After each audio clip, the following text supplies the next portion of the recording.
Imagine you're a tourist in the 1980s, camping under the stars in the beautiful hills of Tuscany, only to have a killer slice through your tent and later mail a piece of your own tissue to the police as a taunt.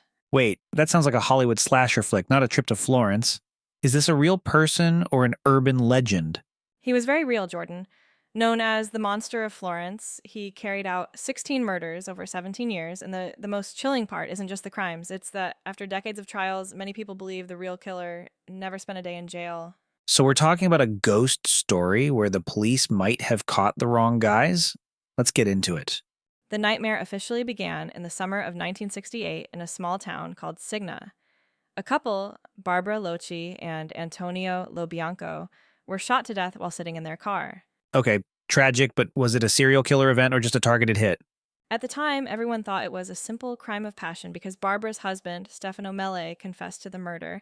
He was a local man with a clear motive, he was convicted, and the case was closed. Case closed, end of story? That doesn't sound like a monster saga. That's because 6 years later, while Stefano Mele was still sitting in a prison cell, another couple was murdered in nearly the exact same way. They were in a car, shot with a .22 caliber Beretta pistol, but this time the killer added a gruesome signature. He mutilated the female victim with surgical precision. So the police realize they have the wrong guy in jail, or a copycat is on the loose. What was going on in Italy back then? It was a time of immense social change, but the Tuscan countryside was still very traditional and secluded. These lovers' lanes were the only places young couples could find privacy, making them the perfect vulnerable targets for someone watching from the shadows. Between 1974 and 1985, the monster struck 6 more times, always targeting couples in cars or tents. Each crime scene was more brazen than the last, and the killer became famous for taking trophies from the female victims.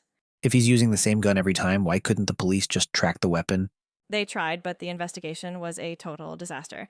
The Italian state police and the Carabinieri, the military police, actually refused to share information with each other because of a bitter institutional rivalry. You're telling me ego got in the way of catching a serial killer who was mutilating people? That's infuriating. It gets weirder. After the final murder in 1985, where the killer mailed a piece of the victim to the prosecutor, the police finally felt the heat of international pressure and pivoted to a new suspect, an angry, uneducated farmer named Pietro Pacciani. Finally, they got him. Was he a criminal mastermind? Not exactly. Pacciani was a violent man, sure. He'd killed a man decades earlier, but he was also a crude, elderly farmer. The prosecution claimed he didn't act alone and introduced his picnic companions, a postman and an alcoholic who they said helped him carry out the hits. The Picnic Companions? That sounds like a bad indie band, not a group of elite assassins. Did the evidence actually hold up? Barely. The star witness was one of the companions who kept changing his story, and the physical evidence was a single bullet found in Pacciani's garden that his lawyers claimed was planted by police. Pacciani was convicted, then acquitted, and then died of a heart attack before his retrial could even start.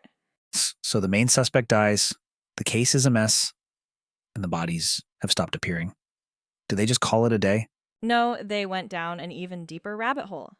A later investigator became convinced that Pacciani and his friends were just foot soldiers for a wealthy, secret, satanic sect of doctors and aristocrats who ordered the murders for black magic rituals. Now we're in full-on conspiracy territory. Was there any proof for the satanic cult? None. Zero. They even arrested an American author, Douglas Preston, and an Italian journalist for essentially saying the investigation was a circus and that the police were ignoring the more likely theory of a single, sophisticated killer who had simply outsmarted them. Today, the Monster of Florence is the ultimate cold case that isn't technically cold. 2 men were eventually convicted as accomplices, but many experts and the public remain convinced that the true killer was never caught. It sounds like the investigation itself became a bigger monster than the killer. Why does this case still haunt Italy so much? Because it represents the complete failure of a justice system.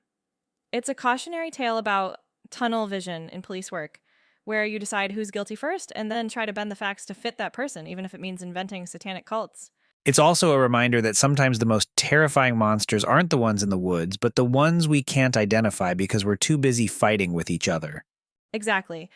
It changed how Italy handles major crimes, and it served as a dark inspiration for pop culture.